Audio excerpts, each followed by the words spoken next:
El Evangelio según Marcos es uno de los primeros registros de la vida de Jesús, y las tradiciones históricas más cercanas enlazan este libro con un escriba cristiano llamado Marcos o Juan Marcos. Él fue un colaborador de Pablo y un compañero cercano de Pedro.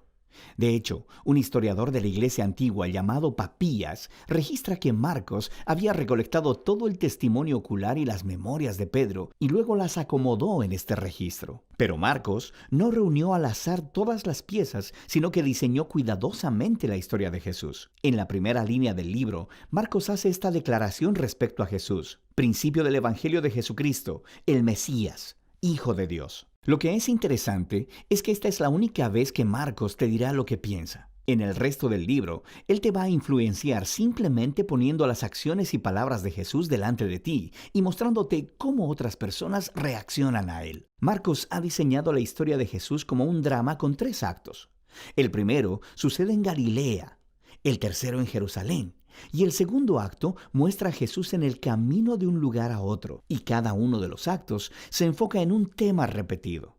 En el primer acto, todo el mundo está asombrado por Jesús y se preguntan: ¿quién es este Jesús? En el segundo acto, son los discípulos los que están luchando por entender qué significa que Jesús es el Mesías. Y luego, en el tercer acto, vemos la sorprendente paradoja de cómo Jesús se convierte en el rey mesiánico. Entremos en la historia y veamos cómo se desenvuelve.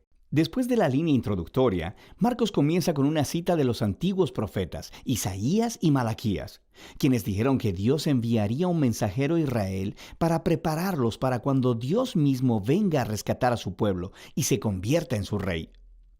Y Marcos presenta a Juan el Bautista como el mensajero. Y luego, justo cuando esperas que Dios aparezca personalmente, Marcos presenta a Jesús. Y mientras él llega a la escena, los cielos se abren, el Espíritu de Dios desciende sobre Jesús y Dios dice: «Tú eres mi Hijo amado». Después de esto, Marcos pone delante de nosotros un resumen del mensaje central de Jesús. Él fue por Galilea, anunciando las buenas nuevas de que el reino de Dios se ha acercado. Jesús está continuando con la historia de las Escrituras del Antiguo Testamento sobre la operación de rescate de Dios para su mundo. A través de Jesús, Dios está restaurando su reino sobre el mundo al confrontar y derrotar el poder de la maldad sobre las vidas de las personas. Y entonces las invita a vivir bajo su reino al seguir a Jesús. A partir de aquí, Marcos nos da un gran bloque de historias, mostrándonos el poder de Jesús mientras Él trae el reino de Dios.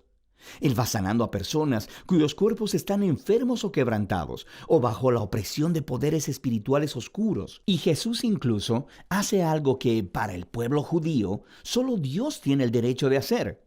Él perdona los pecados. Y las acciones de Jesús producen muchas respuestas diferentes. Algunos le siguen y se vuelven sus discípulos. Otros todavía no saben qué pensar y otros lo rechazan completamente, especialmente los líderes de Israel, quienes lo acusan de blasfemar contra Dios y de recibir poder del mal. Pero Jesús no está sorprendido por estas respuestas. De hecho, Él apunta a ellas. En el capítulo 4, Marcos ha recolectado muchas de las parábolas de Jesús acerca de la naturaleza misteriosa y escondida del reino de Dios. Jesús dice que su mensaje es como una semilla cayendo en distintos tipos de suelo.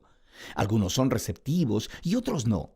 O que es como una semilla de mostaza que es muy pequeña, parece insignificante, pero luego crece enormemente y sorprende a todos. El punto de Jesús es que Él realmente es el Mesías que trae el reino de Dios, pero no luce como nadie lo esperaba. Esta creciente confusión acerca de Jesús entre las multitudes está conectada con la idea clave que Marcos enfatiza al final del primer acto, que incluso entre los discípulos de Jesús hay confusión. Ellos también están luchando por entender quién realmente es Jesús. Y eso nos lleva al segundo acto. Este comienza con una conversación crucial. Jesús aparta a los discípulos y les pregunta: ¿quién dicen ustedes que soy? Y Pedro dice: tú eres el Mesías. Pero luego queda claro que Pedro quiere decir que Jesús es un rey militar victorioso, del linaje de David, que rescatará a Israel de los romanos. Pero para Jesús, ser el Mesías significa que Él es el rey, siervo sufriente de Isaías 53, quien traerá el gobierno de Dios entregando su vida en Jerusalén. Y los discípulos no lo entienden.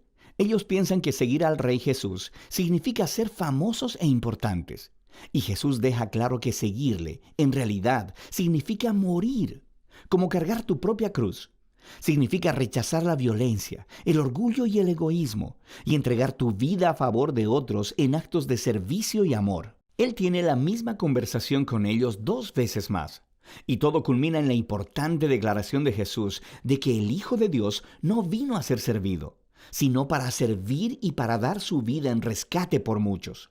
Los discípulos todavía no lo entienden, responden con miedo y confusión. Así que aquí, en el segundo acto, Marcos ha colocado otra historia clave que hace eco de la introducción del libro. Jesús toma a 3 de sus discípulos y los lleva a una montaña, y de pronto es transformado. Él está radiante, con luz y gloria, y una nube los cubre. Ahora, esto es justo como la gloria del Dios de Israel se mostró hace mucho tiempo en el monte Sinaí. Y luego, 2 profetas que estuvieron en la presencia de Dios en el monte Sinaí, Moisés y Elías, aparecen junto a Jesús mientras Dios declara de nuevo: «Este es mi Hijo amado». Al colocar esta historia en medio de todas estas conversaciones en el segundo acto, Marcos está haciendo una declaración asombrosa. Jesús, el Hijo de Dios, es la encarnación física de la misma gloria de Dios. Y en Jesús, el glorioso Dios de Israel se convertirá en rey al sufrir y morir por los pecados de su propio pueblo. Esta es una declaración misteriosa que confunde y asusta a los discípulos mientras dejan la montaña, lo que nos lleva al tercer acto. Para la Pascua, Jesús hace una entrada pública real en Jerusalén.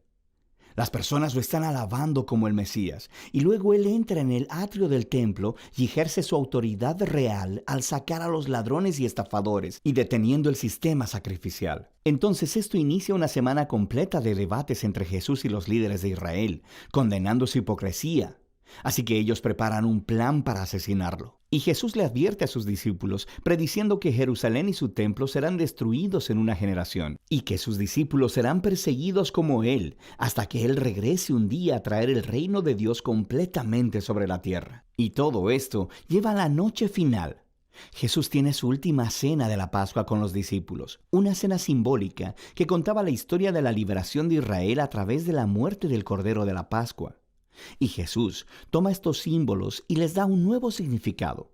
Ellos apuntan a la liberación del pecado y la muerte, que sucederá a través de la muerte del Mesías, el siervo sufriente. A partir de aquí, la historia se acelera al arresto de Jesús, su juicio delante de los sacerdotes de Israel y el gobernador romano Pilato, y todo eso resulta en la crucifixión de Jesús, y culmina en una escena clave que encaja con las escenas importantes del primer y segundo acto, excepto que, esta vez, es oscuridad lo que desciende y no una nube.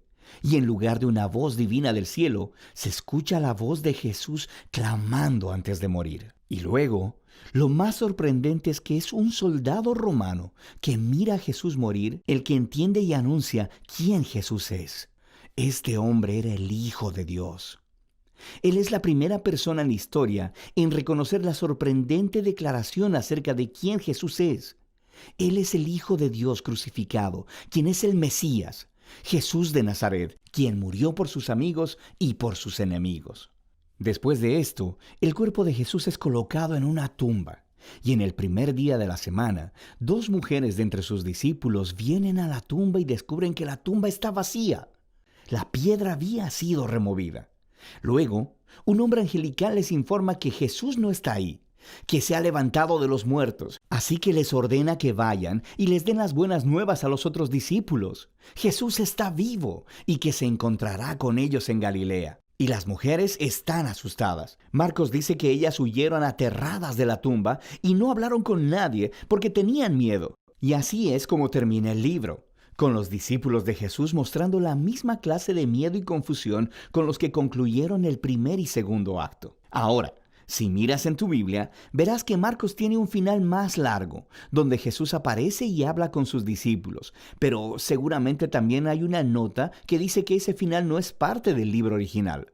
Solo se encuentra en manuscritos más tardíos y menos confiables. Ahora, es posible que el final original de Marcos se perdió, o que Marcos nunca terminó de escribir su recuento.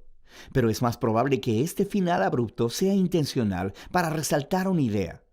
La historia completa se ha enfocado en la sorprendente aseveración que dejó perplejos a los discípulos de principio a fin. Esto es el sufriente, crucificado y resucitado Jesús, quien es el Mesías, el Hijo de Dios. Que el amor de Dios y su reino al revés son revelados en la medida en que Jesús murió por los pecados del mundo.